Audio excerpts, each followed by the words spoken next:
Hey, what's up, Adrian? How are you? Hope you're having a good day.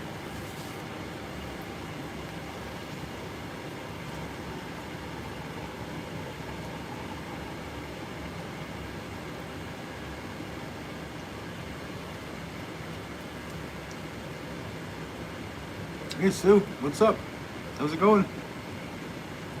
We got 2 members of the Wolf Pack in here already. Thanks, guys. Appreciate it.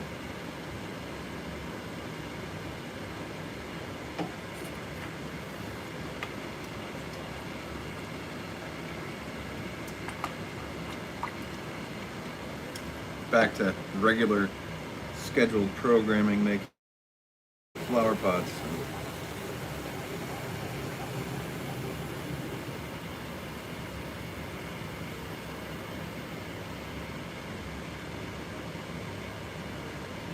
Hey, Gail, what's up?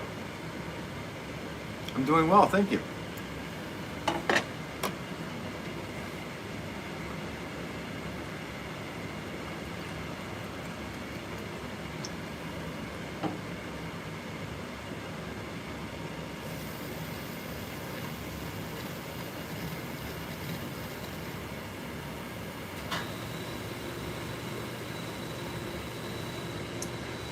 Thanks for those likes, guys. Appreciate it.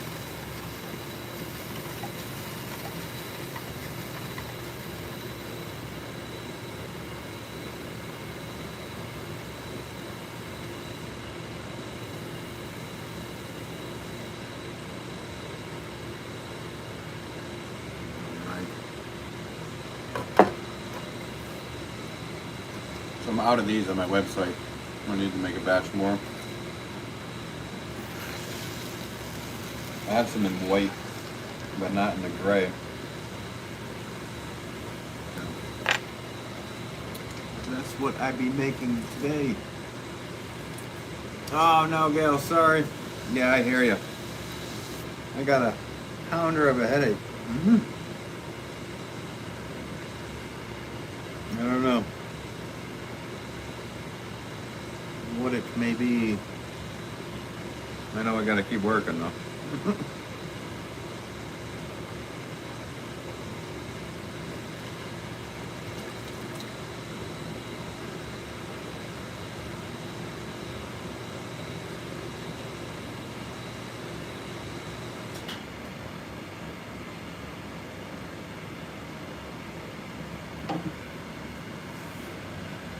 All right, one down.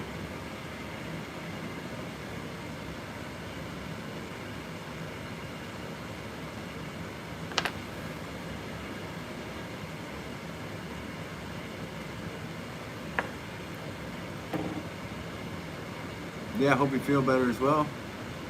I'm fine. Just have a headache. I shouldn't even mention it. I have to not think about it. Just keep going, you know?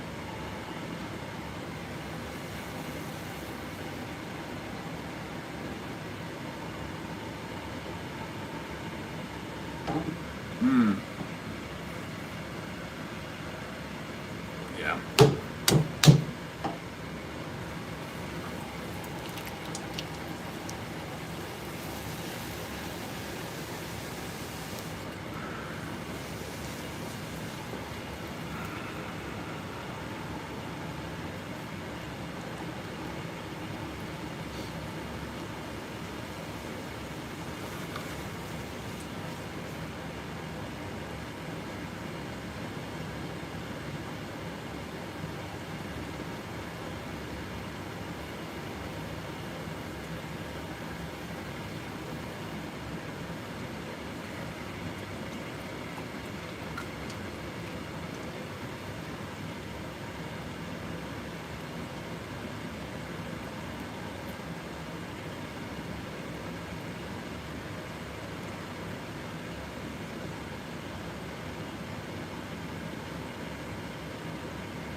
Yeah, that's good. I don't know. Yeah, I don't know how I just normally just usually don't even say anything in my head. Yeah, same here. I don't know. It's just the craziness of changing warm to cold, cold to warm.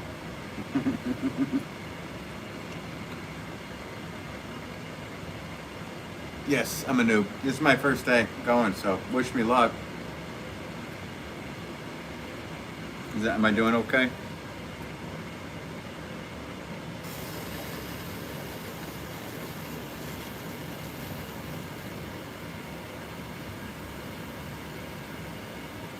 I think I got it. I don't know.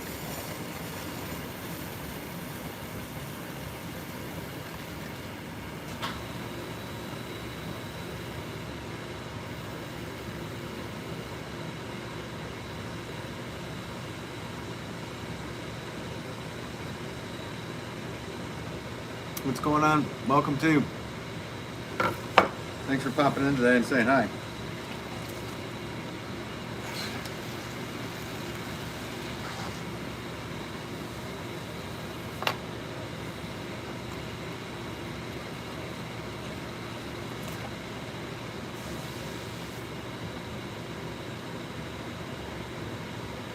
Until I forgot to pull up the chat on my device. Sometimes it's hard to see. One second here.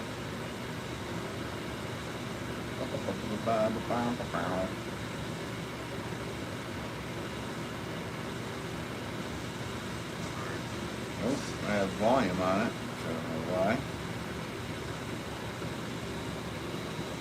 Whatever. No promotion. Welcome. Yeah, you know what, Gail, you might be right. I don't know. I don't think too much about it because that'll give me even a bigger headache.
Of these, I'm going to do a dozen and a dozen saucers to match for today's live, I believe.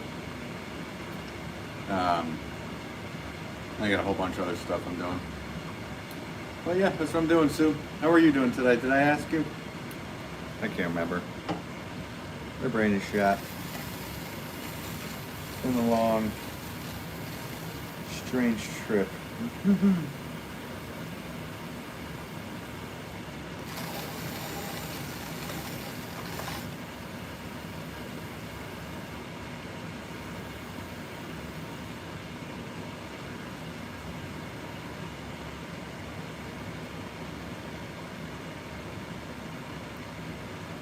It froze. You had to restart. Oh no. Awesome. Glad to hear, Sue.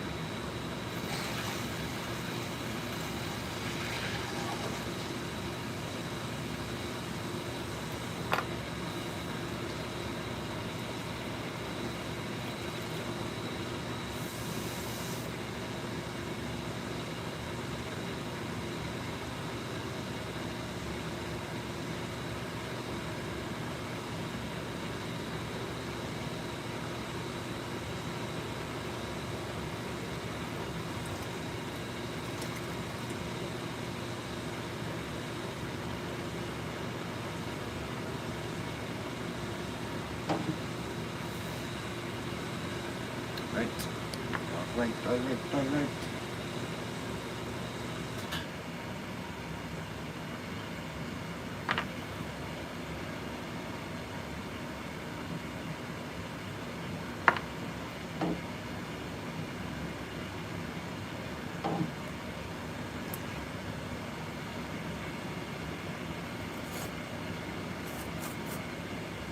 Knocked over all my tools.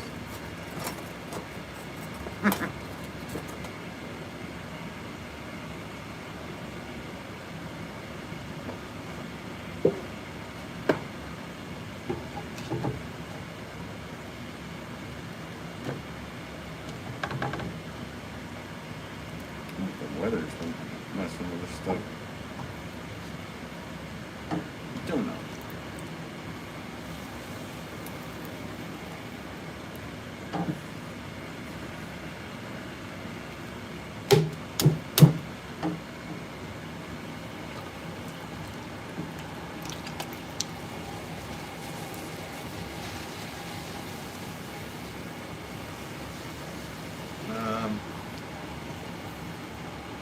Will we see you later today also? Only asking. Probably not on the live, no.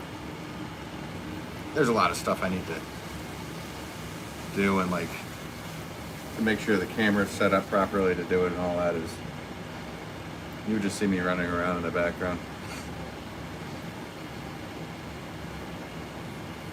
It wouldn't be quality content. And this is.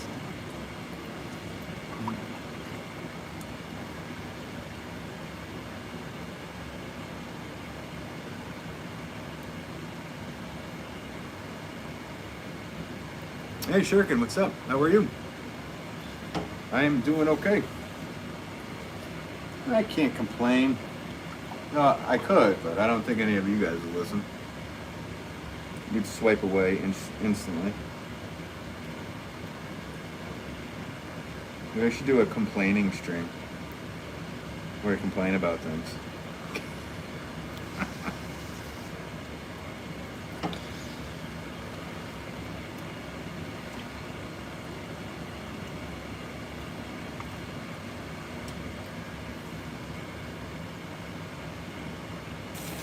Shurkin, it was nice that that Mrs. Shurkin popped in on the music stream the other night. Sorry I didn't realize what was going on. I was a bit busy playing. I was busy playing as well.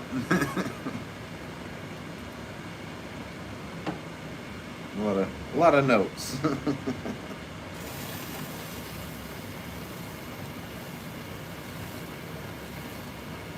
Well, that's good to practice like that.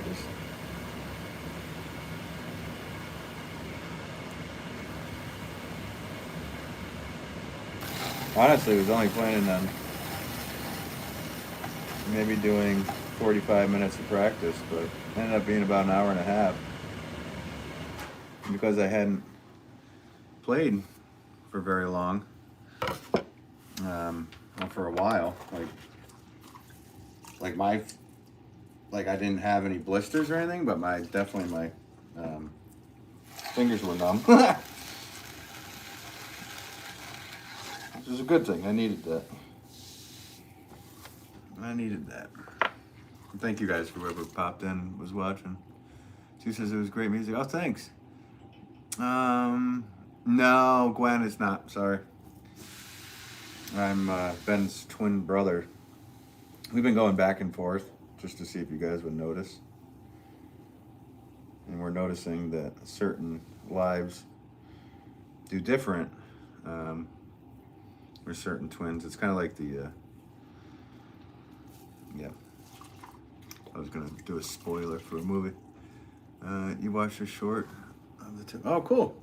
Yeah, there was a moment where like I don't know if that's what it's actually called, but it was like a sustain harmonic, maybe?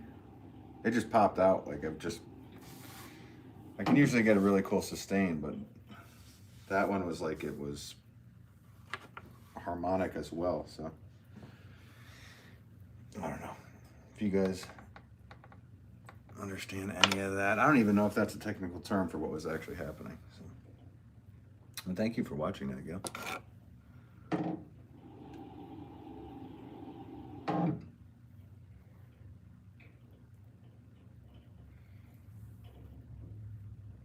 Oh, cool, Shuriken. Well, thank her for me for popping in.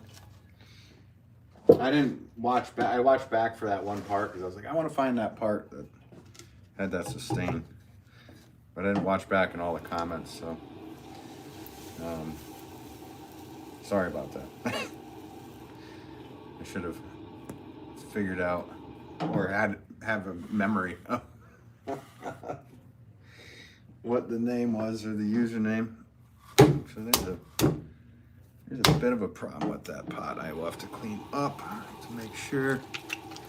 Guys, remind me in the chat that I have to fix something.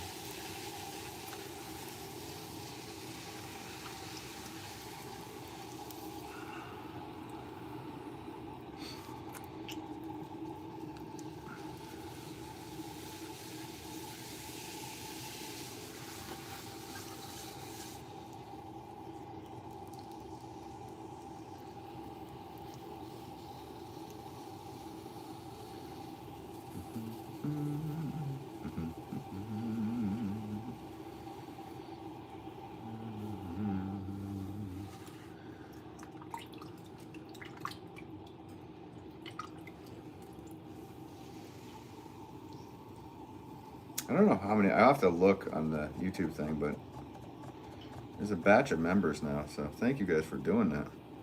It's very kind of you to support the channel like that. Should figure out some kind of thing to do special just for the members. Maybe a video just for you. Or if there ever gets to be enough members, I should do a members only live stream. That'd be kind of fun to do for you. Yeah, no?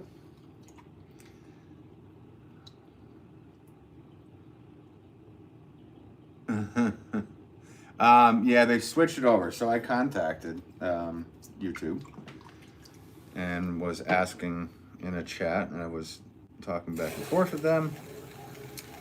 And I said how impersonable this new format is, but it's something that is, they told me it's something that's going to be permanent and site-wide. So I guess the only thing I can mention to you guys would be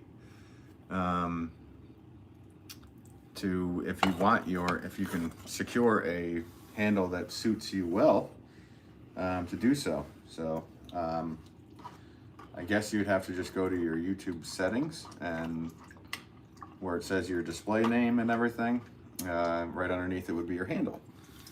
And you can change that to whatever it will allow you, because I'm sure a lot of people have instantly gone over to change theirs to something it suits their display name. So a lot of those might be taken. So I said it's a permanent thing. I did ask, I said, are you going to give the streamers the option at any point to be able to choose whether they'd like to see display names or handles? And they said that was not something they have yet, which means they could, or they just were avoiding it. I mean, I did kind of express my dislike for it, but at the same time, I understand they're trying to make it so people can't impersonate other people, because there could be tons of Gales, you know what I mean?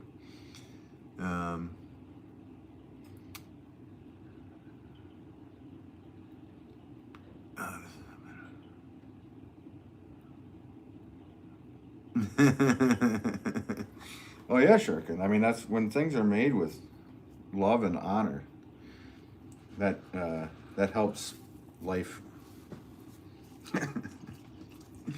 I've actually heard that a lot, Shurkin. It's funny. I don't know what's the deal,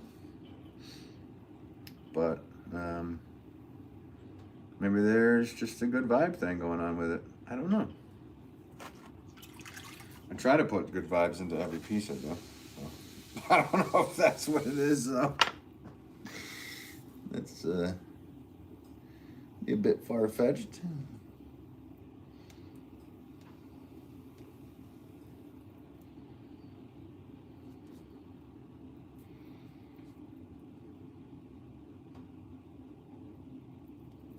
Yeah, it's a fun name, Gail. See, I know who you are. It's because they already switched over like a couple of years ago or more to handles and regular comments. So on long form videos. So I was already used to seeing your name like that when you leave a nice comment on my long form videos, along with a batch of other people here. So it's just, I don't know, just new people. I had nicknames for people and all this stuff. I have no idea what their handles are. And they're like, hey, remember me? I'm like, I probably do if I knew your display name, but I don't. That's right. I got to fix one here. That's right. Before I go any further.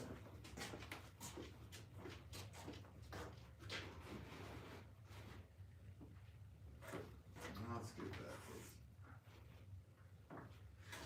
that. All right, let's get this one fixed.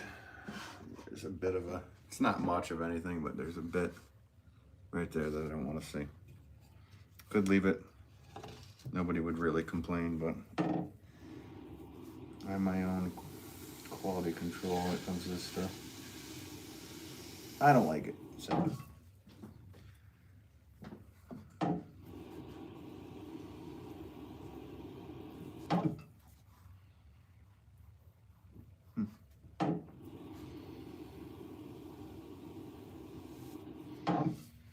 There you go. Good enough. Fixed.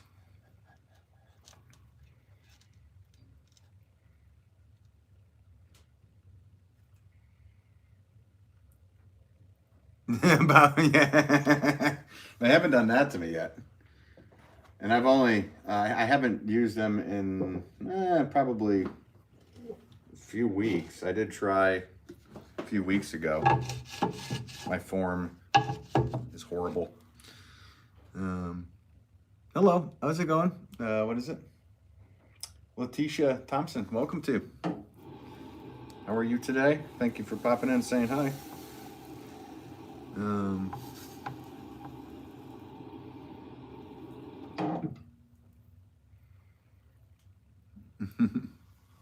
They grow better for you too, Gail? It's a secret. It's a secret of what I do. But yeah, sure, and that is something that people have said for years. I don't know if it's the temperature I fire to or what.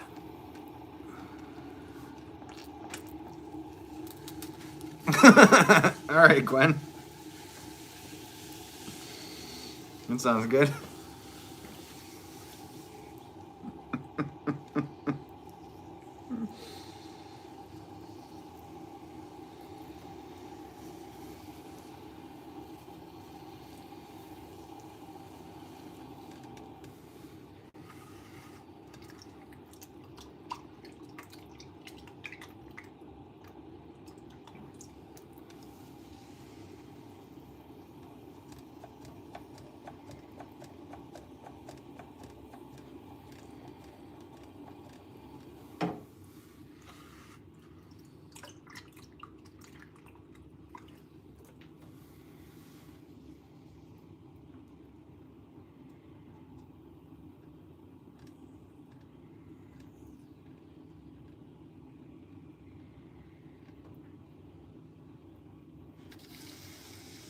Guys, again, thank you so much for hitting the like button. Appreciate that. Very nice of you. Or I guess just double tap your screen. Thank you for double tapping your screen.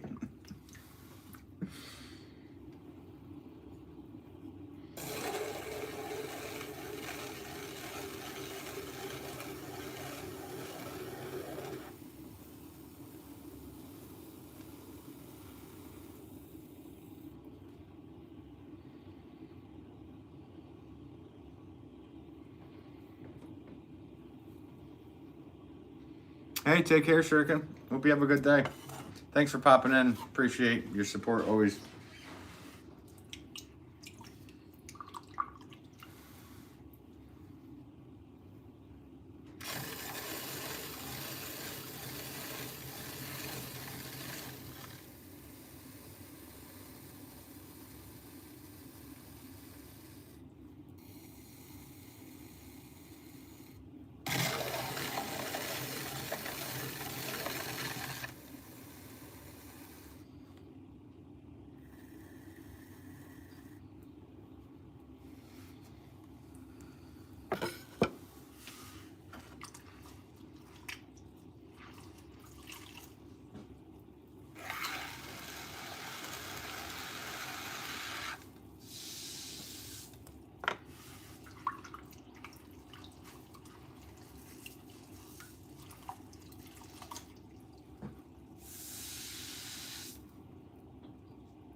I might even show you what I'm doing here. Yeah, you guys can see it from there, but there's a closer view.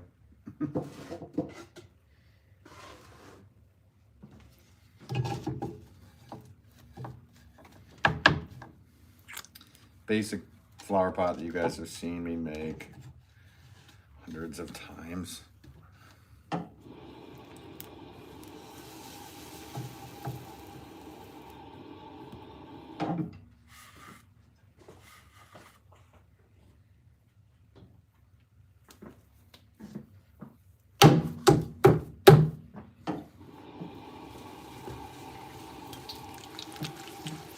Anything so. I always put the tool right in the way of your guys' view. Sorry.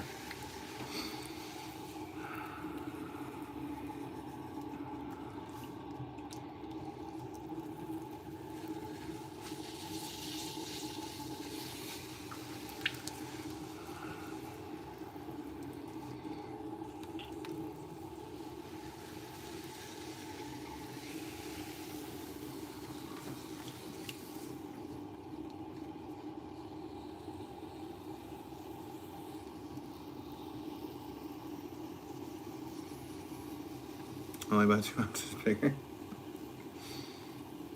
Yeah, those things happen. Those things happen. You gonna try again, Gwen?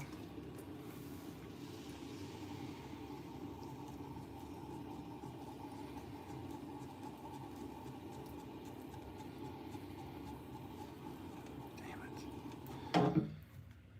Let's try to get something dug out of this one.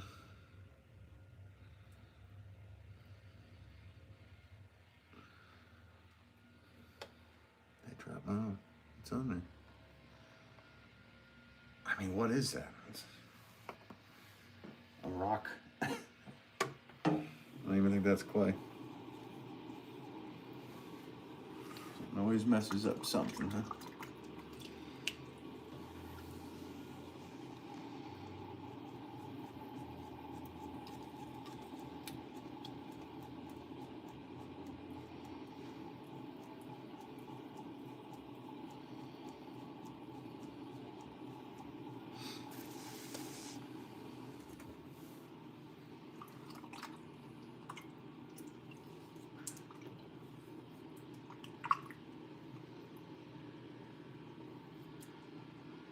Yeah.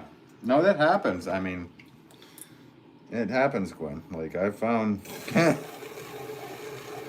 I have found strange things.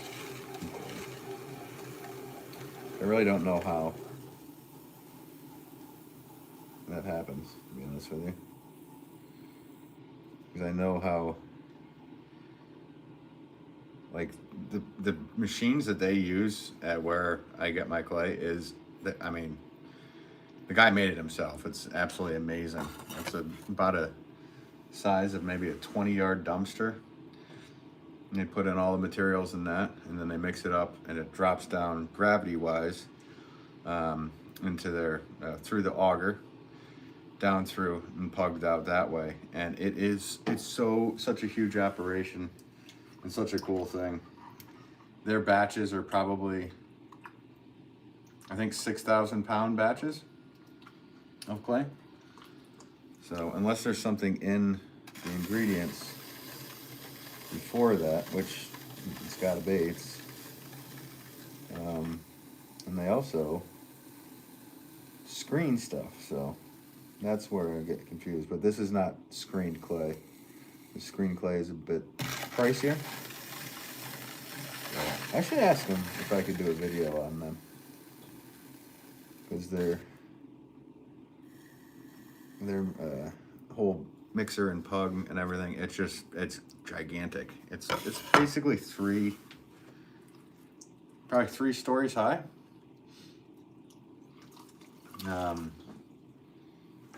Yeah, probably 3 stories high. So it's just wild. I'm friends with them. Maybe I've never asked to do that.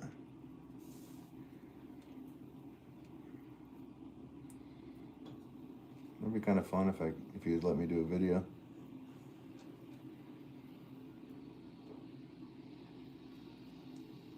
And while I'm doing that, I can get to the bottom of what's going on. Working with Reclaim, nice. Also try it out. Yeah, it's actually better. Well, you know this. To get your Reclaim completely dry, it's easier to get it back to that than having it be slightly wet. Just easier, quicker. I have so much Reclaim to do, guys. I did maybe a couple hundred or a few 100 pounds of Reclaim. I've had so many strange moments with Reclaim though. Like when I first got this pug, I don't even know, it's such a disgusting story. Yeah, maybe I shouldn't.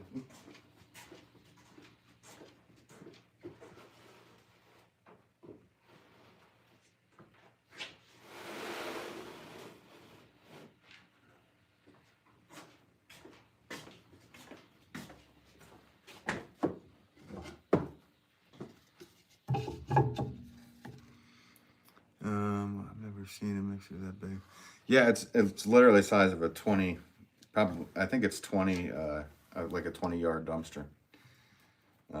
That's like the holding area. T.S. says, wow, beautiful. Thank you. Appreciate that. It would be a good video. I know, Gail, right?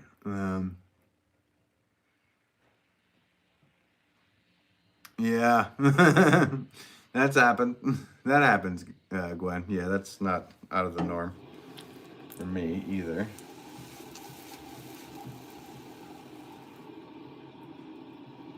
Yeah, I'm gonna ask him. Who knows? We'll see. Be a cool tour. He's given me the tour before. Just I don't know if he wants it filmed.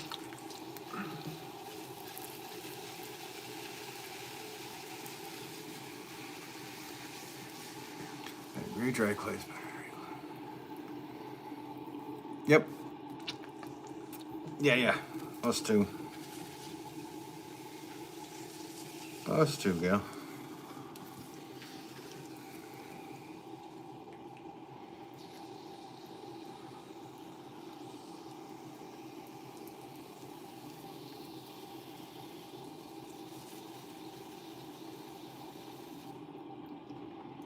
I am the seagull. What's up, I am the seagull? How are you? No, there's no little voices in my head. I don't know what you're... Well, I guess there's always voices in my head.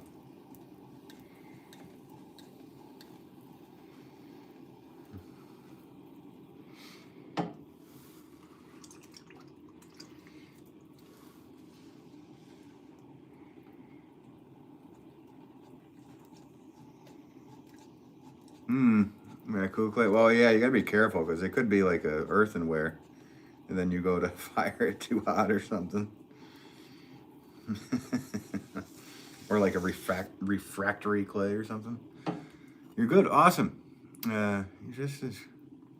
I am just as crazy as I see you. I can admit that. I'll admit that. Nothing special about me. I mean, you are a seagull, so. Seagulls are kind of crazy.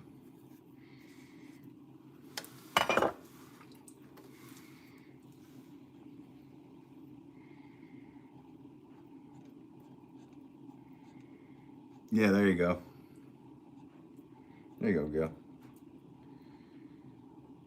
I mean, I know with the red clay, it's an earthenware, so all of my other clays are stoneware, so I'm good.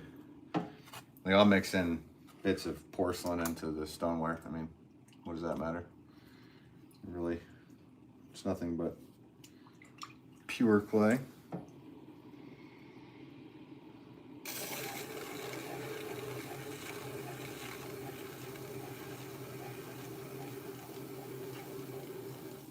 I'm glad you are doing good. I am the seagull. Oh, okay, not just a seagull, the seagull. Thanks for popping in and saying hi. Good day to you.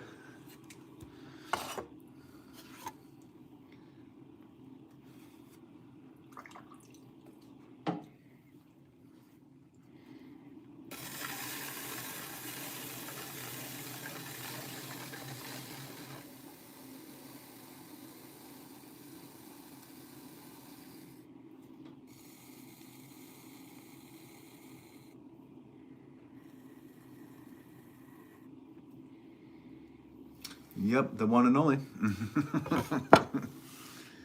Yep, the one and only. You should do like seagull only channel. Do the one and only seagull that can chat in a live stream.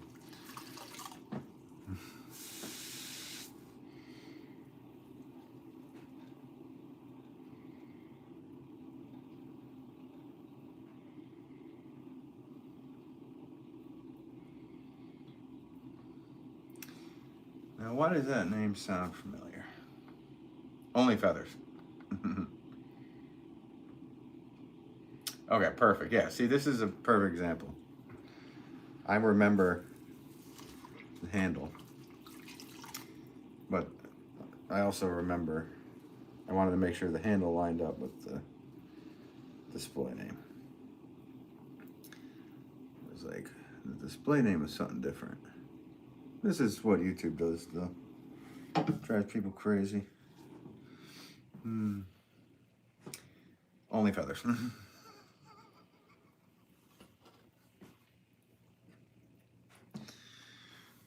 Should I change the name of this channel to Only Pots? Only Clay.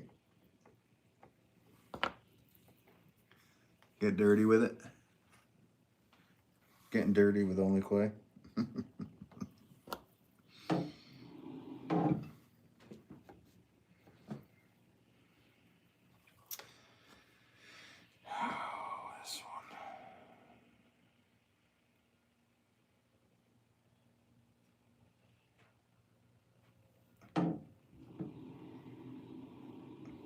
There was another piece of something in there. I'm going to leave it, and if it fires out and shows like a rock,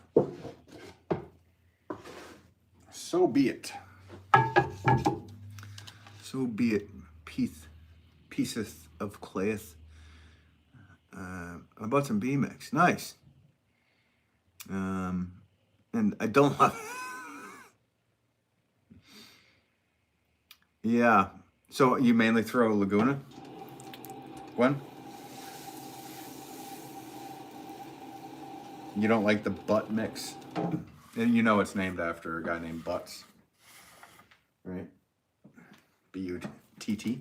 So it's their butt mix.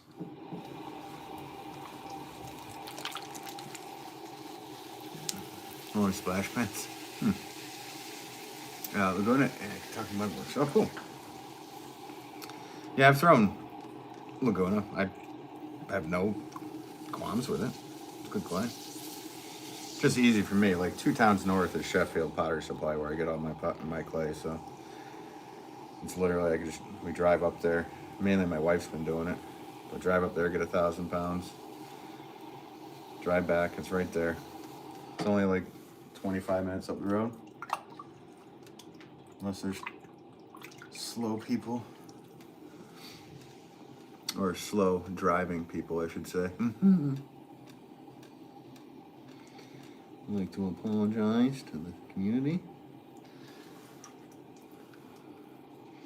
The grog beam feels nasty.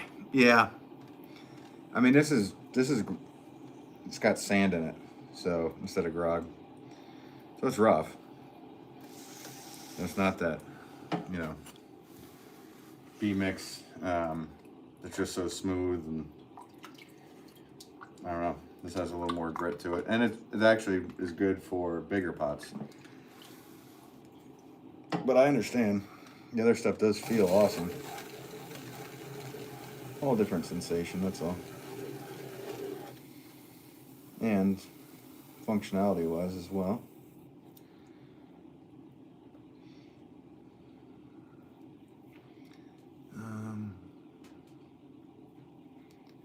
Okay. You're in Portland. Okay. Oregon, I'm assuming.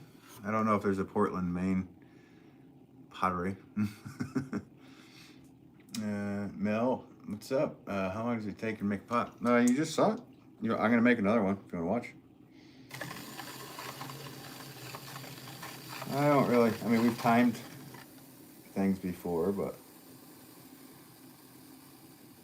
it really depends on the size. Remember that 1 pound pot I did with you guys? I think we timed it. That was pretty funny. I think it was about 30 something seconds, something like that. Portland, Maine. Oh, okay, cool. Good to know. Good to know in case I ever want to head up to an even colder area. But there's clay up there readily available.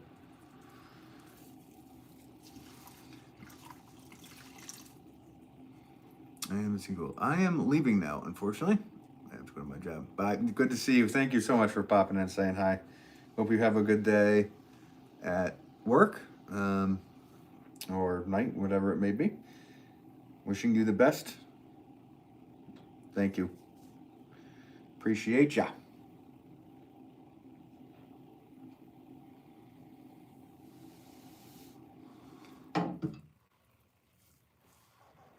Chocolate. What is this? Chocolate Princess. It's kind of a fun name. What's up? How are you?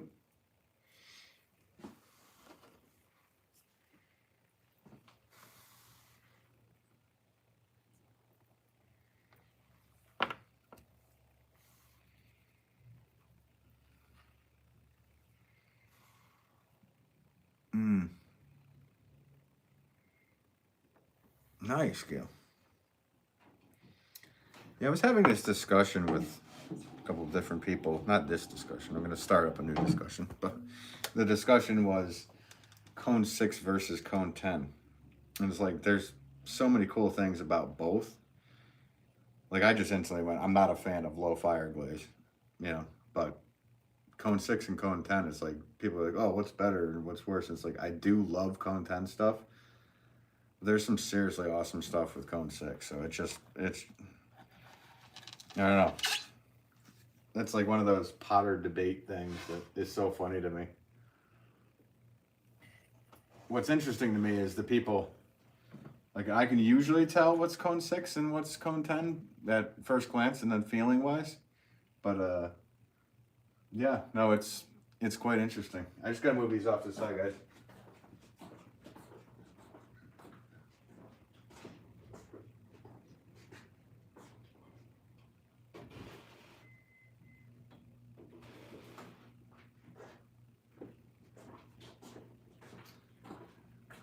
Ba-dum, ba-dum. Ba-dum, ba-dum. Do-do, do-do.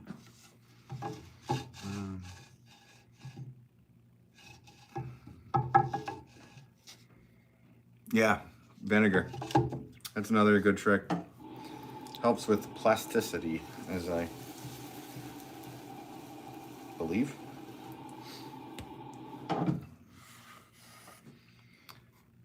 How many times a week do you go live? I've been trying to go live often. It's like I just don't have like a scheduled thing, and I'm sorry about that to everybody that is subscribed and watches. And I try to tell people the day before, like tomorrow I'm gonna try to go live. So I'll be here, but there's no set schedule, which I probably should try to figure out, but my life is so insane. Like specific times a day are different it's different every day. Like it's not like an exact process where everything will be ready at a specific time. So to be able to wheel throw. But sorry, yeah, no, I go off live often. Just set your notification bell, Mel. Hey, how's it going?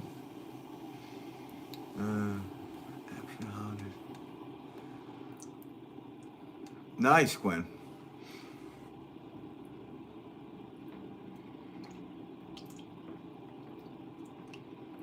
Yeah, there you go, Gail.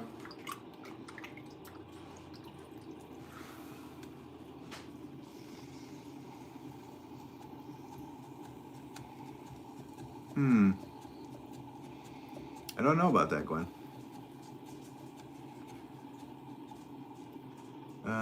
What's this? Micah. What's up, Micah? How are you? I got such time drilling into my pots and keeping it centered. Do you have any tips? Well, yeah. So if the clay is actually truly centered, just pushing your finger down and into it should not really distort that and off center it. So, you know, I'll walk you through the next one. How about I do that? I'll walk you through the next one. Does that work? Irish, one Irish for you. What's up? How are you? Welcome to you. You having a good day? Still using it? Nice.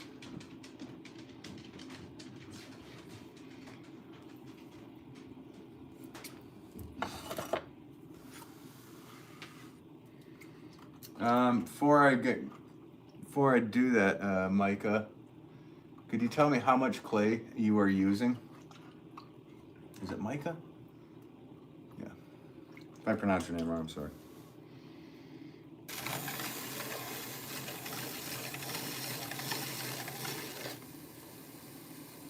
If you're still even here.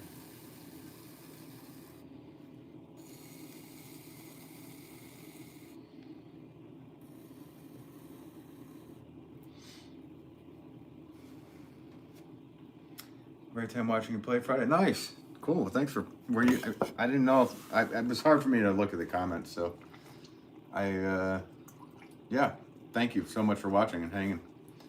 If you guys were there, a lot of you guys were there that were here right now, so thank you for that. Had fun.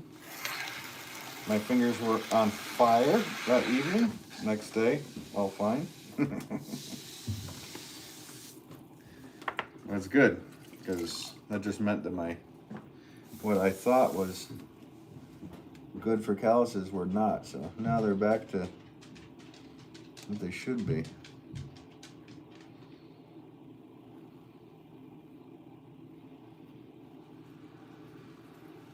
There was a lot of clams in the playing, let's say, but a super newbie or something really about, okay.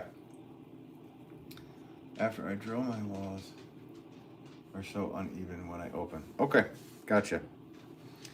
So I'll just, these are 4-pound pieces of clay, so I will just describe it to you without amount of clay, but different sizes of pieces of clay.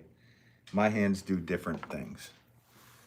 So the more clay, my method changes. But it's pretty much the same for 4-pound pots than it is for 2-pound pots. Keep in mind my hands are a bit bigger, so like a 1-pound pot, I totally do things differently. Which I do have like a saucer right now, so I have to do it. Let's show you a saucer. So this is a good example.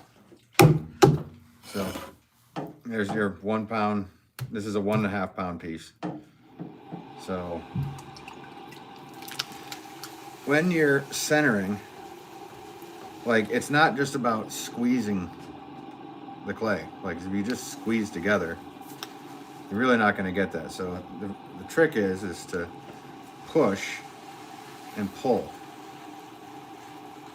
and then always compress.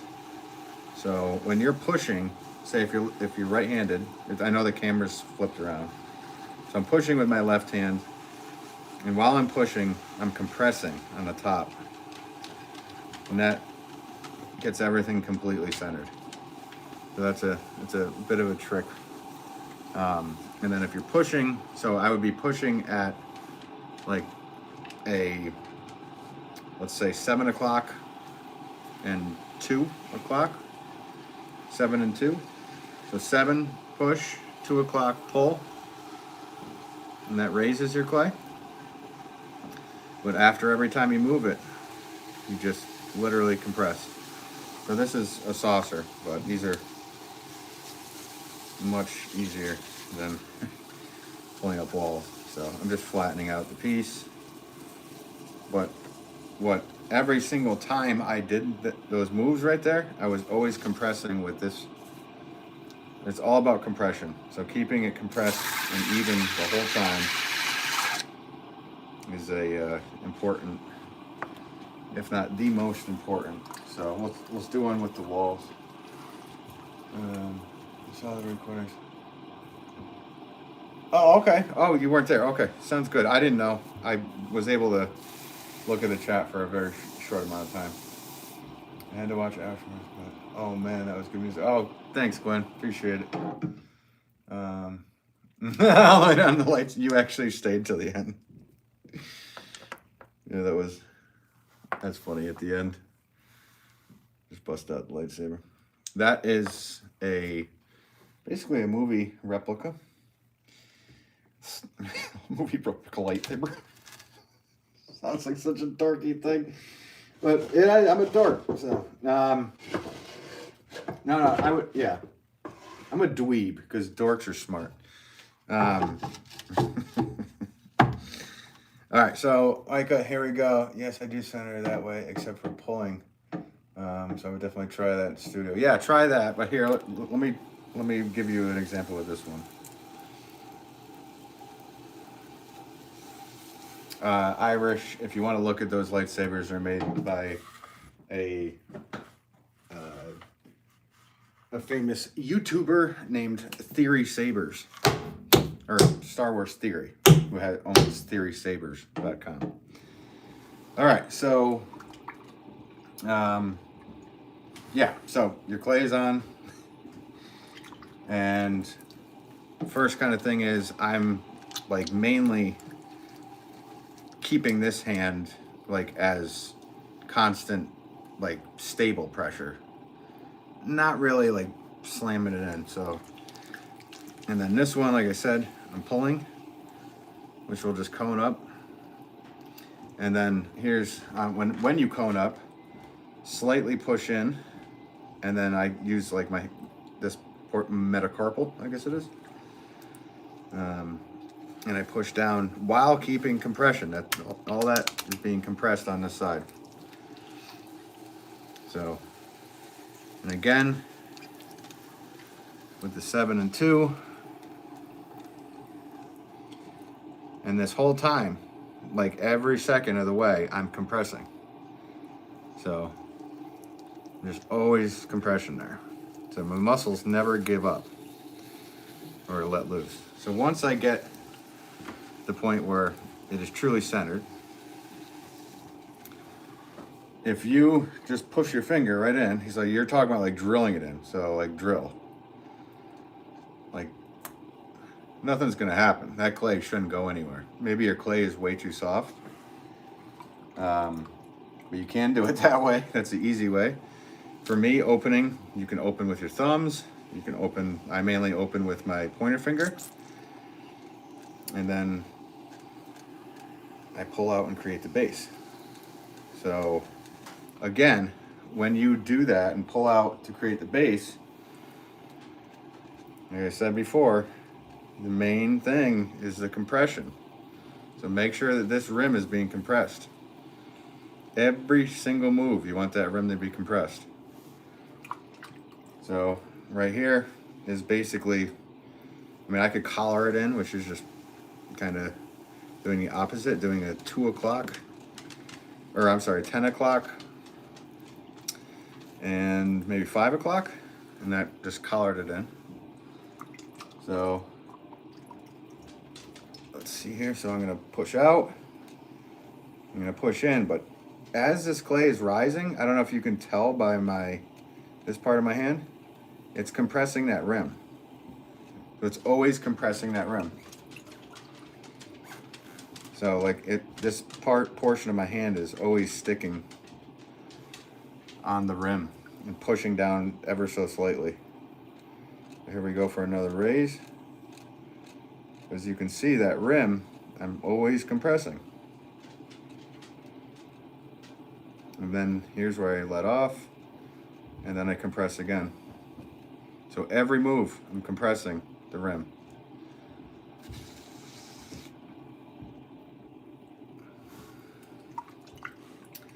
Well, it's hard for me to describe it, because I've been doing this since I was a child, so sometimes it's hard to do the basic teacher style. So right now, I'm just gonna do a rib pull, which most people just push into the rib, but I actually use it as like I would my fingers. So I'm actually pulling the clay, because a lot of people, when they use a rib, their pot sits down on them in height, and mine actually use it as basically my hand. It's just an extension of your hand, is the way I look at it. So one rib pull. I like to use this rib for cleaning up.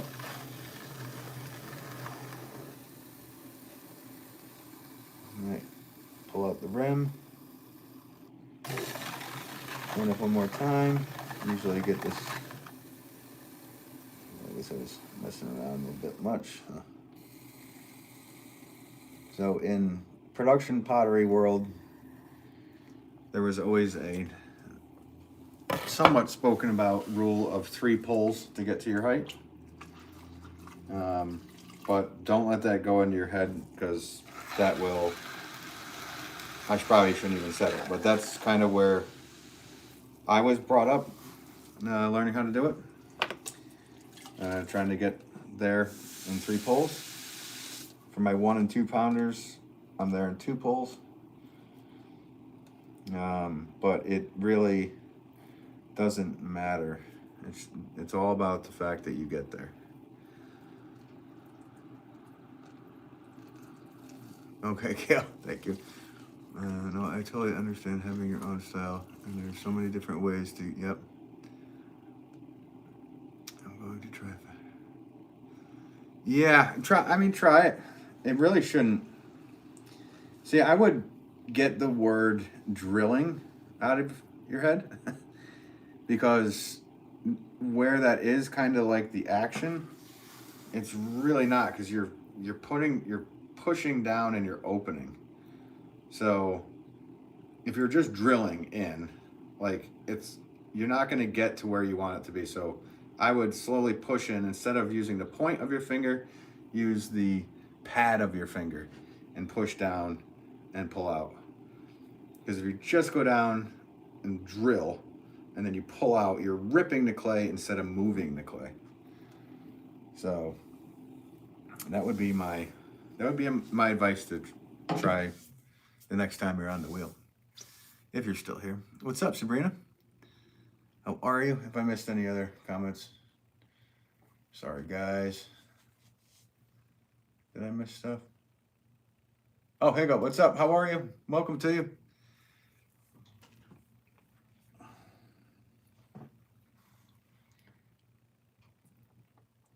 So, and these are all the same size pots.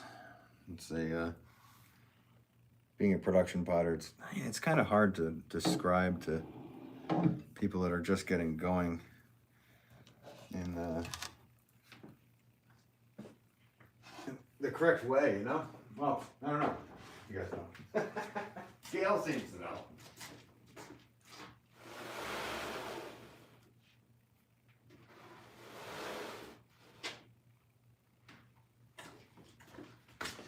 Alrighty then. Let's get on with one more of these.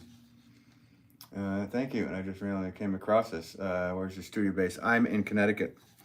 I work from home. I sell to 40 stores, my website, and I also share retail space at my father's studio. So I'm making or doing stuff with pottery 7 days a week. I've been doing this full time since '99. I sold my first pots in '96. Guys, next year it's going to be 30 years of selling pots to stores. I can't wrap my head around that. I'm doing well, thanks. I've been on for 64 minutes and 40 seconds. All right, let's do another one. This one, I'm just gonna go, that way Micah can see it. So like I said, watch my hands. Instead of drilling, I'm not ripping the clay. I'm literally moving the clay. Smoothness. So when you rip clay, it's a whole different thing. So like I said, if you get the idea of drilling out, call that opening. So even the change of word and terminology might make you do things smoother. Always use compression. Should be good. Oh, let's do this. How old were you when you sold your first pot?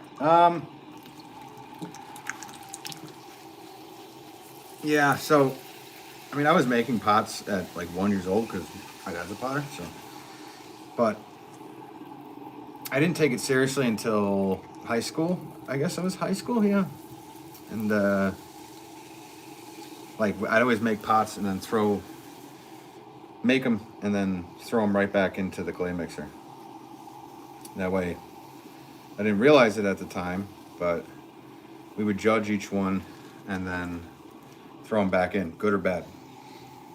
But at the time, I kind of didn't figure it out what was going on until I did sell some stuff. That I was creating a distance away from attachment to the pieces. So I was getting used to not becoming attached to something I created, which was actually good for a production potter to have that. She's like, oh, I really like that one. I was like, yeah, well, you're not going to see it again if somebody likes it and buys it. So, anyway, in that process, my dad, I was throwing and we were judging them and throwing back in the mixer all day. I was usually doing 1 2-pound pots. At that point, I was doing a batch of 1-pound pots, little starter ones. And I was about to leave, and my dad said, oh, don't worry about it. Don't throw them back into the mixer. I'll get them. He didn't get them. He cleaned them up and fired them. And I was, because I spend weekends with my dad, I didn't know that was going on. And then the next weekend I came back to see my dad, and he said, "Here's some money." I said, "For what?" He said, "I sold your pots." I said, "What pots?" He said, "I kept the ones you made and fired them, and they sold instantly." I was like, "Oh, wow, okay." And I think that was about 15 years old. So, and then at 16, I had enough little sales like that I was like, okay, maybe a store will like these, and I think I should do a store or get a store to buy these. But they were consistent enough, and I had the balls and went up to the local nursery and said, "You want to buy my pottery?" And nice guy that worked there, John, he said, "You got the balls to come in here and ask?" I said, "I just did." And he's like, "I'll take them all." I was like, "Oh, wow. Okay, that's so cool." So that was that was my first sale to a store. I didn't even have my license. I had a because I grew up in the weekdays with my mother, who was married to a dairy farmer. Was able to drive a car within a certain amount of distance, and you slap a specific plate on them. So took the risk and whatever, drove up there. It was awesome. Time goes by quickly when I'm watching. Nice, Gail. Well, I hope you're feeling better. Yeah, I mean, it was inspiring. Like, I was inspired by it, Gail. Or Gwen, rather. I was kind of inspired. Like, okay. And then it didn't happen every time I went to a store. But that first one was like, okay, light bulb. You know, I didn't tell anybody at school because, yeah, you know, it was the 90s. So people were, you know, you're going to get in a fight over, "Oh, you're making pottery. Time to get into a fight." But nobody really knew what was going on.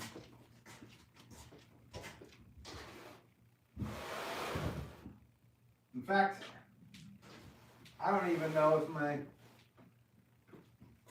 don't even know if my closest friends even know that was going on. Or even my girlfriend at the time. I just didn't tell anybody. I was just like, "All right, sounds cool." If they see my pots at that store, cool. But I don't know. I wanted to keep it like whatever. I didn't even want to put my name on the things. I just wanted to make them. But my dad's like, "No, you got to put your name on it," because there was people. So he had right before that. I mean, my dad always made like salt glaze and stoneware. And then around 92 or 3, he started doing flower pots. And it was basically around the same time that I did. So I did that because of him. And because of many things. I mean, my mother was a gardener. So it only was fitting for me to make flower pots. But yeah, that whole era was, like, looking back, it wasn't just like a first moment where I was like, "Oh wow, like I'm gonna do this," like, because I was doing during the week. I thought about it the other night. So I was doing Monday, Tuesday, Thursday, and Friday milking cows from, I guess it was 2:30 till 7:30 at night. Wednesday, I would stop by my dad's and make pots for probably 4 hours. And then every other weekend, I would work with my dad. And every other weekend, I would be doing double shifts, milking cows and throwing hay. So those weekends were like 10-hour days at the farm. And then on the weekends with my dad, it wasn't like I was going hard at it until I graduated. And when I graduated, yeah, it kind of set things in motion, because after I graduated, right before I graduated, I quit the farm and worked for a packing and shipping company. So I learned how to pack and ship, which was very important for my future. And then after a little bit of that, I left there and went and worked with a landscaper. Left a landscaper for a couple dollars more an hour and worked for a mason. Left the mason for a couple of dollars more for a painter. Left the painter for a couple dollars more an hour for a carpenter. And the whole time I was making pottery. And then finally, when I was working with the carpenter, the 20 hours I was putting in doing the pottery outdid the 40 plus hours money-wise working for the carpenter. So I said, let's do it. Let's do it full time. Let's see what happens. So I never looked back after that. I was a job hopper. Just pay me a couple more dollars an hour, I'll do that.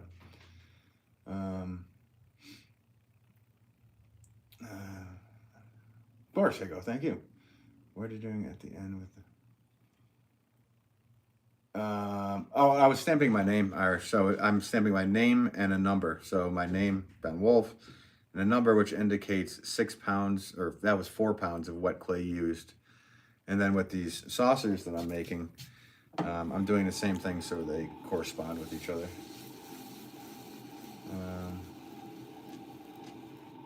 Ben just always had money in school, but no one ever knew. Okay. I didn't really. No, I mean I was milking cows for like $4.50 or some stuff. They didn't have minimum wage was less for farmers. So no, what I did have from all that was enough for a car, which I didn't have. I didn't come from a family that was well off, so I didn't have, there was kids at school that just showed up and they had a new car. I was like, you don't work? How did you get that? And they're like, oh, my parents bought it for me. I didn't have that. So, when I'm working for a country, you're looking for a country. In Maine? I don't have any Maine contractor advice. I'm sorry.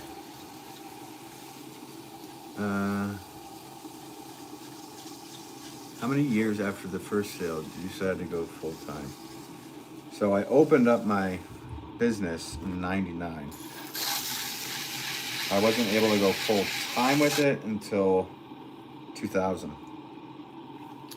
So yeah, it took 4 years of, yeah. So, but I was always making and selling. It didn't take up, it didn't let it totally encompass me by that point. But instantly, when I did go full time, it was great. There were ups and there was serious downs. And there were serious ups and there were serious downs. There was no, like, oh, this is the golden path to being okay. And that's been that way my whole, I guess I can call it a career at this point. Yeah, it's been that way the whole time. There's been very good moments. There's been very, iffy moments. But, at the end of the day, all the stuff, my home, this, that, all the stuff that I've done has been paid for from my own two hands. So that's what I always wanted for myself anyway.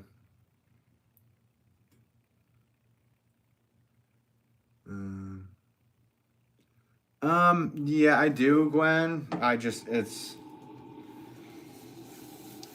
do and I don't.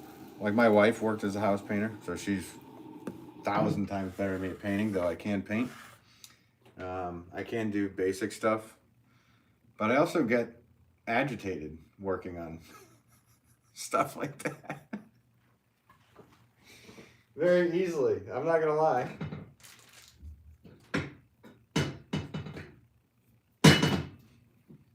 I'm like mechanics,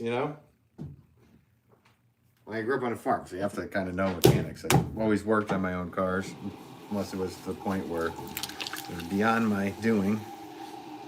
Yeah, mechanics, I kind of go Bill Burr, and lose my stuff in the middle of it. It's like, why are you losing your mind like this? Or with pottery, I don't really get like that. I mean, there's moments. I've had moments of you open up a kiln and find some tears of the potter, so we call them. But yeah, exactly. I go. Such is life. No, I mean there were some serious like hurdles to be able to do, and it's for anybody that makes things or even just self-employed. Period. The world does not want you. It's not designed for you just to instantly do well. Like, you have to make that happen.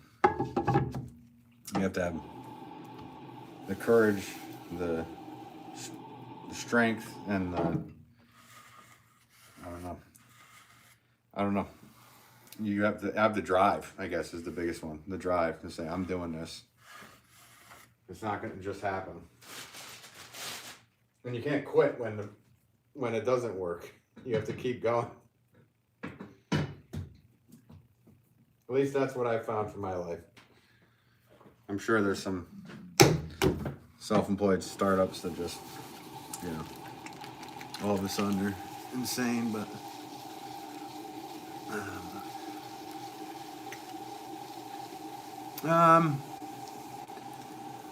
Irish, I don't know. There's things about it. See, it seems it.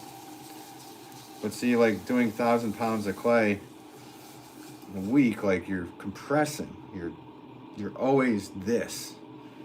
Where, hey, when you're outside throwing hay, you're getting some sunshine. You're using more than just your muscle, certain muscles.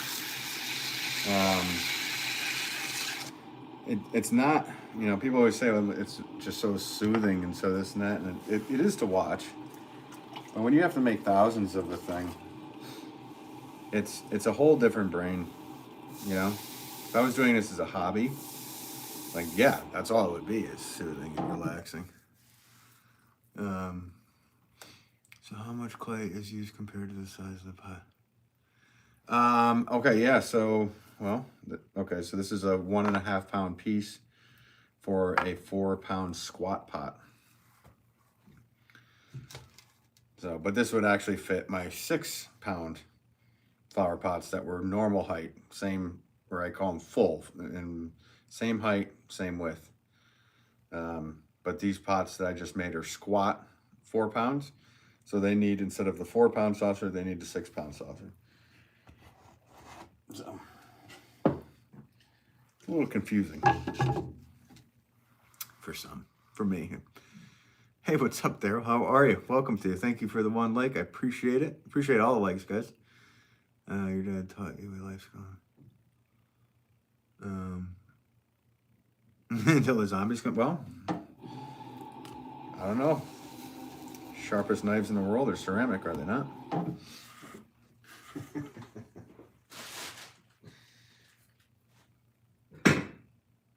What am I doing? I want to do.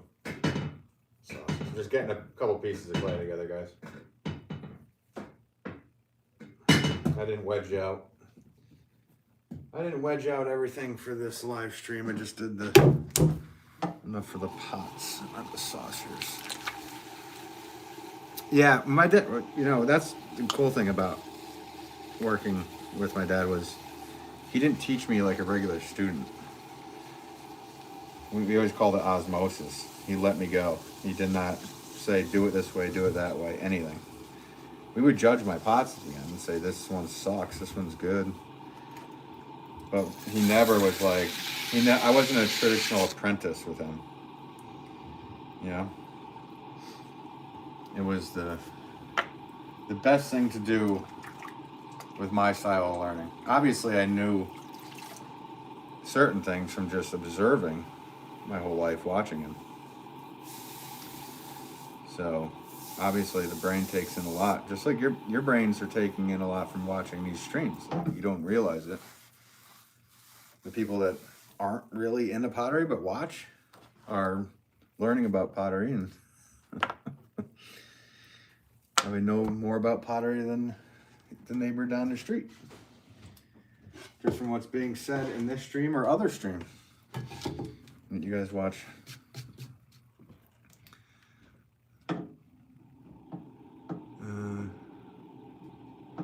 Did you ever disagree? I disagree with everything he's ever said.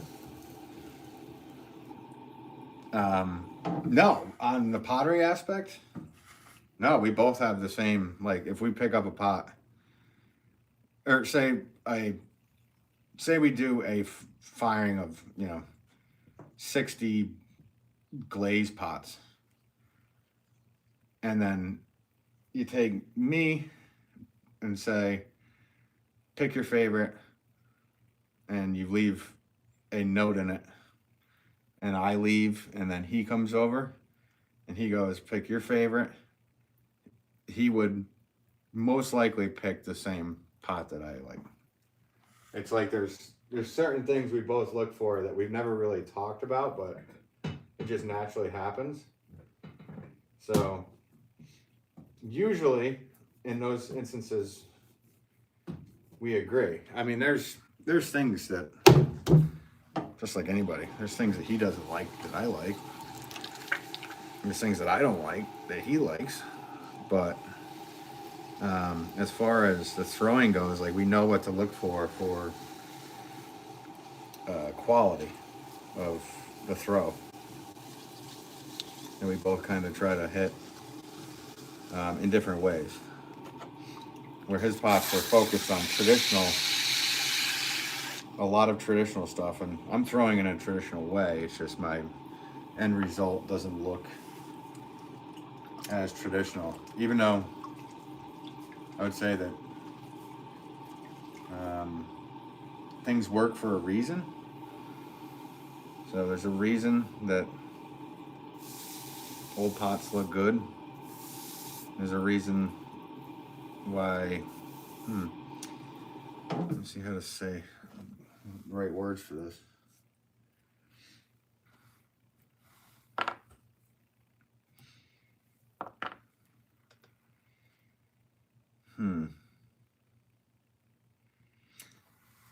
Yeah, I'm trying to think of a good way to say it. Your dad still sell pottery? Sure does, yeah. He's 75 years old, still throwing like 36-pound pots.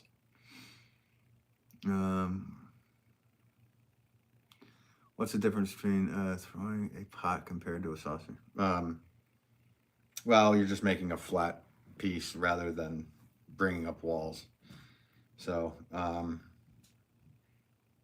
yeah, I mean, it's like the complete opposite. Instead of trying to pull something up, you're pushing it down.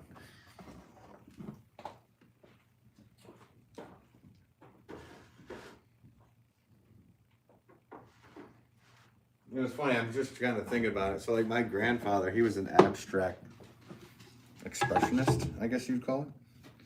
He was part of like the Bauhaus guys, all that stuff. He had a quote that was, "Tradition is not a form to be imitated, but the discipline that gives integrity to the new." I always liked that quote. And my dad always jokes that his response to that was to make traditional pottery. My response has been to make things that I like and hopefully the customers like. And usually those two things go together. So, yeah, I was kind of thinking about it. Yeah, so like in my personal opinion, I guess innovation is something, quality that sticks. Does that make sense? Am I making any sense, or am I just in a haze?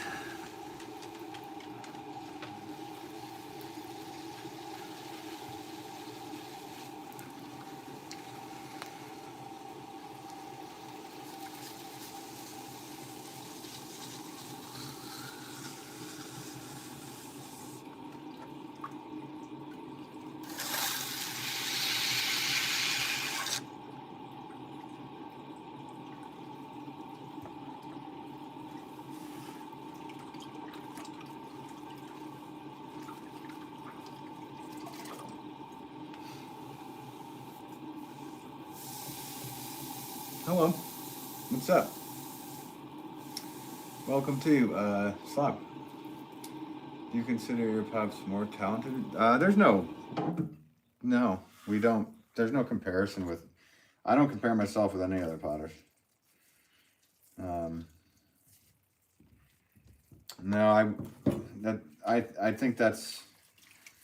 I think that with clay, with making things, I think it's all what other people think and look at. Let them choose whether they like something. Like if both of our pots are sitting side by side, let them think about that.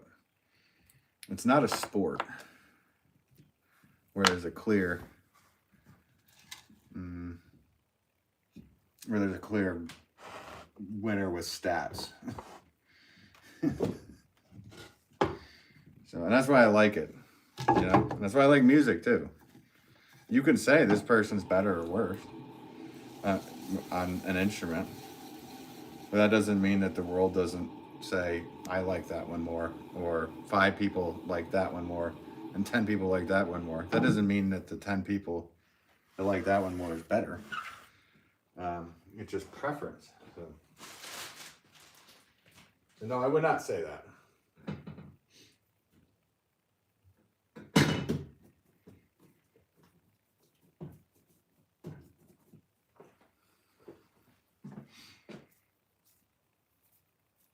Hey, thanks, Eva. Yeah, it's all relative. You know, it's just what people think. Like I said, it's not a sport, guys, where there's actual stats. That's what I like about it. I mean, I was athletic when I was young, but I didn't like the.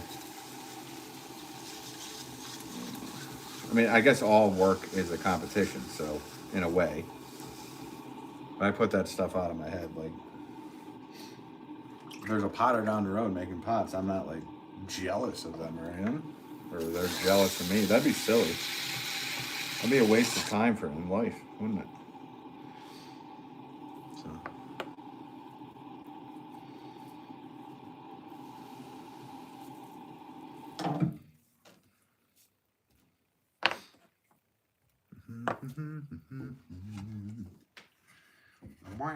Wow.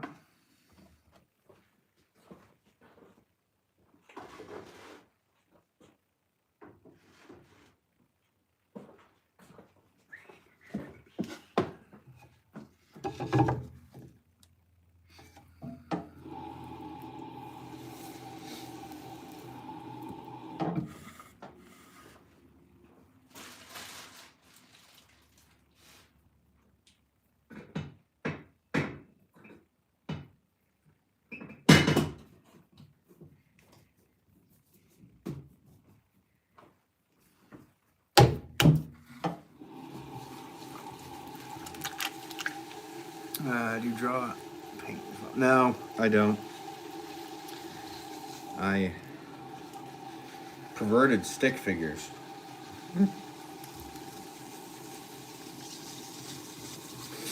About as far as I can go with that.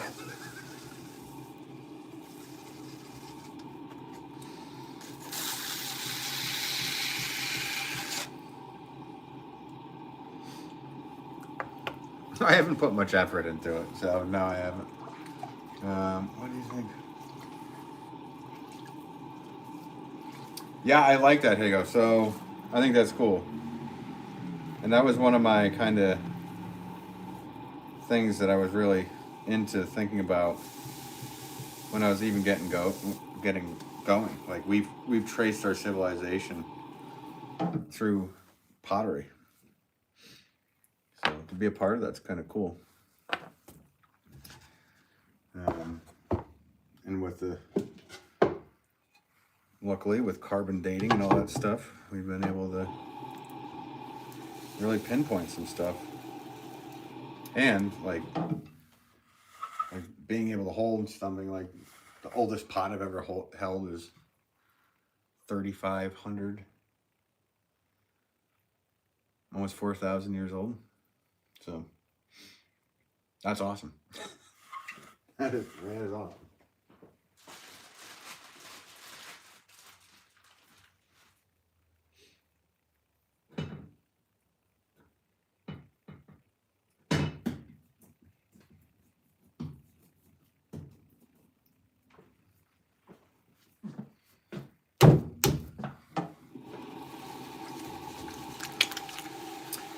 Hey, go. Your, what was it, Sydney area? Are there a lot of potters in your area?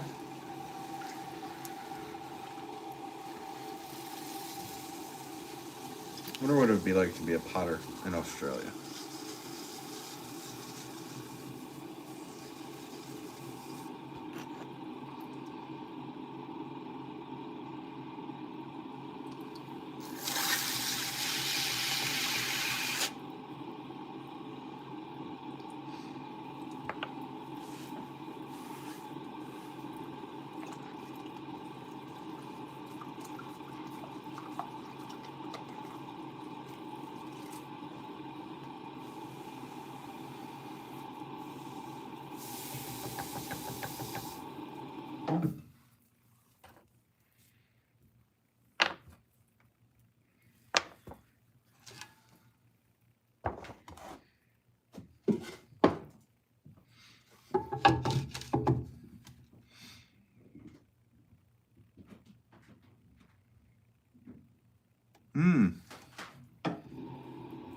I would imagine that there's plenty of red clay, though.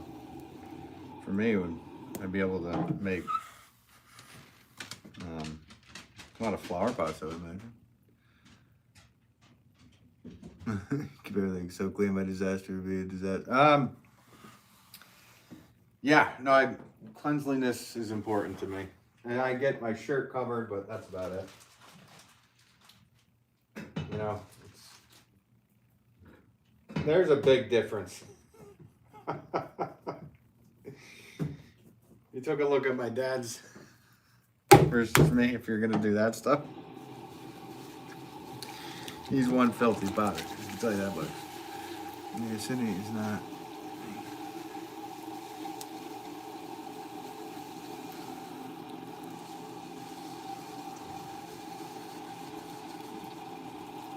Oh, cool. Here you go. That's cool. I always wondered if it was if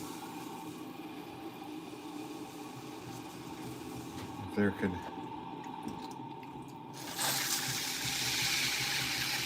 If Aussies could use an American potter down there.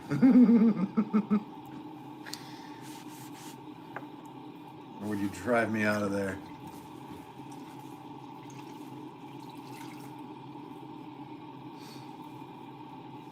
Well, you'll probably start noticing now that when you're driving around. Because I asked. You'd be like, oh, there's a potter. Oh, there's one. Maybe you will.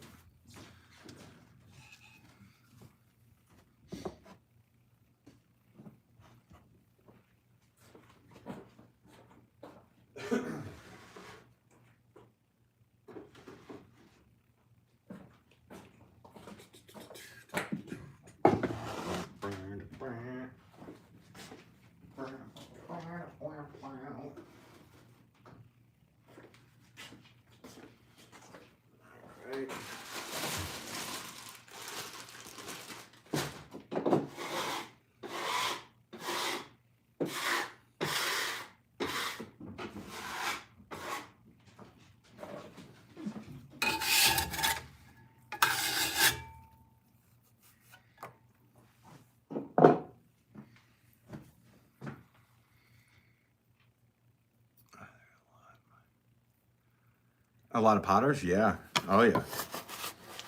Yeah, it's really funny. Like northwestern Connecticut, there are some really amazing potters. A lot of them.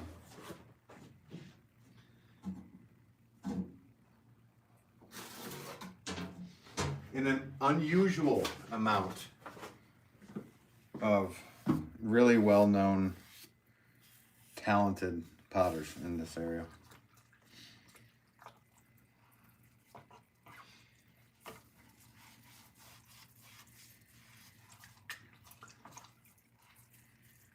I mean, this county, especially where I live, is kind of like the escape playland for New York City.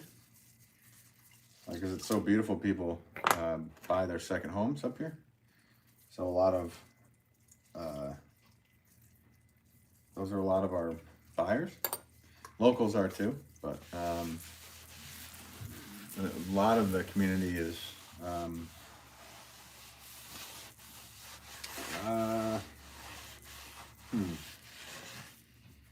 yeah, I don't know how to put it.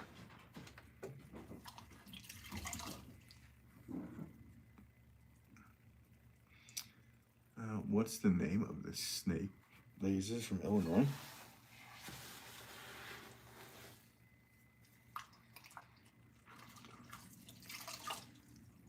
Probably something I should know, but I don't.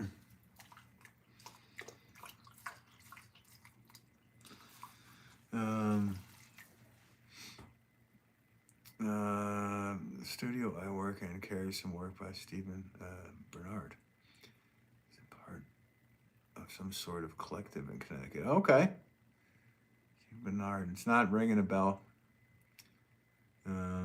Antiques. I don't know. Sue, Ben, thank you very much.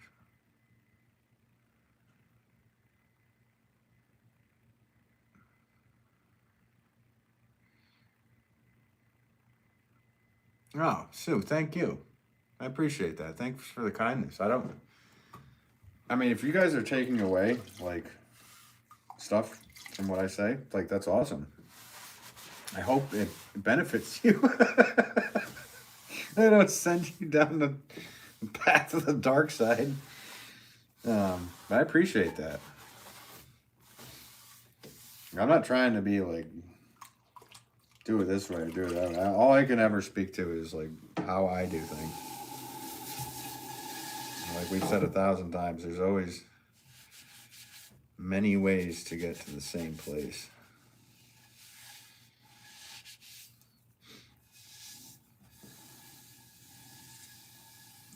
Except maybe in math. Maybe there's only a couple. But with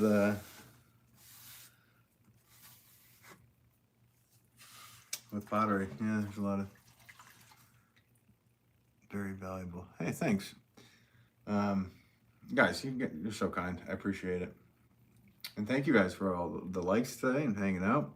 So yeah, let's take a look at what we did. I say we because you guys were here.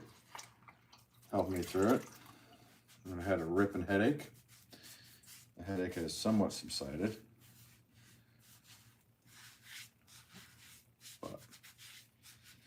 So we did 12 4-pound pots, 12 saucers to match. And then there was, here, let me grab the light on here. Oh, jeez. That was the wrong light. Did I just cut off the whole stream? That would have been funny. Good night.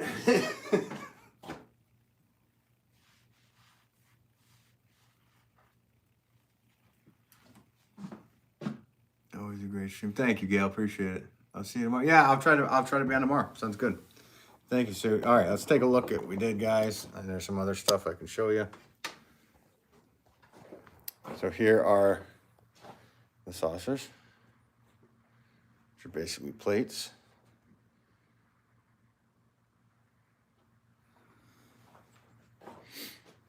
And then here are all the pots. I know it's a little dark, but it's too bright down here. It's annoying, especially when you have a headache. And here's a bunch of glaze stuff that my wife is, these are all my wife's pots. Hey, what's up? How are you? Thank you very much, Hayabusa. So I don't know if you guys can see this because the lights aren't that great, but these are all glazed and ready to go. Mrs. Wolff pots. Some of these are porcelain, some of them are stoneware. You guys have seen these plates. So these will all be blue, that crazy awesome blue that she does. I believe these are going to be ancient jasper. And I think these over here are going to be blended, so layered. So half and half. So that'll be fun. Up here I have a bunch of big 6-pound bowls ready to, 2-pound bowls I need to fire off. That'll be tomorrow's firing. Look like leaves. Yeah. little flowers.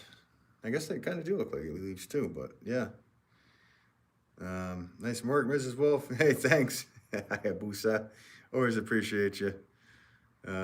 Show hers off when done. Will do. And there's a video of Mrs. Wolff pots in my long form videos on my channel page. So you can go there and check out some of these that were done. But yeah, I'll do a video on these when they're done, of course.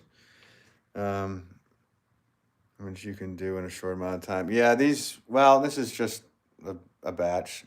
Honestly, Gail, like this style, this 4-pound style, if I was really going for it,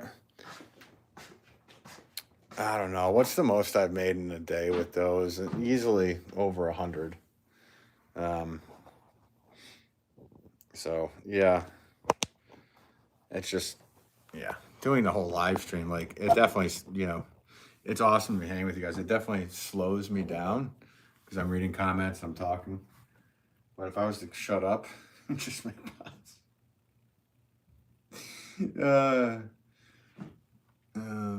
Gail says, Mrs. Wolff, very pretty plates. I will pass on the kindness. Thank you, Gail. It's very nice of you.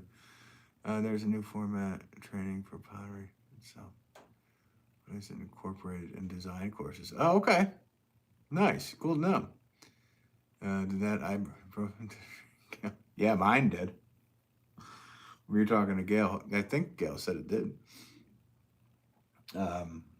Yeah. Had a pound it when I started. You guys are awesome. Thank you so much. I will catch you next time, hopefully tomorrow. I don't know, hit that notification bell so you know that I'm going live. Appreciate the likes, all the good stuff, and I will catch you, like I said, tomorrow. So, yeah, take care. You too. Been always fun hanging. Yeah, take care. Be well. Pop a wheelie. Party like an animal. Be safe. Be well. Whatever. Get her done. Get her done.